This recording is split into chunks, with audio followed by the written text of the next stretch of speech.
what do we do if a design assumption turns out to be completely wrong? So this is what I learned, and this is what happened when one of my assumptions as a designer turned out to be completely wrong while I was working on a government project for UX Labs many years back. This project was a form which was to be done in a wizard format. It was to be filled by teachers from all over Jordan. They lived some in the capital, Amman, some in other places.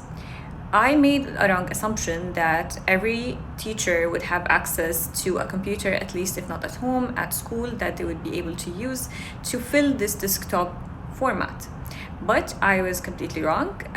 When we actually took the first draft of design to test it with the teachers, some of them did not have any tech education that allows them to be able to understand how to fill a desktop application. They did not understand the interface. I did not know how to use it. So this is where I rolled back completely, and I asked the target market what are the kind of apps that they use in their daily lives. Most of them answered that they use social media apps and sometimes texting and messaging on their phones.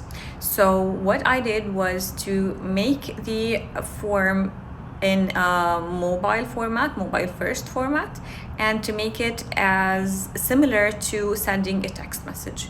Therefore, they did not have any complex components in their interface, and the wizard was very intuitive, where it would move to a next question once the first one was finished, and the uploaders for the documents were very simple, very easy, and they had the needed explanations for every teacher, no matter how their tech savviness is, to complete it. So if we had done any research or talked to the customers before we actually did the first draft of the design, we would not have made this assumption. But we as designers need to have the skill to be able to deal with this kind of situations where we make assumptions and they are wrong.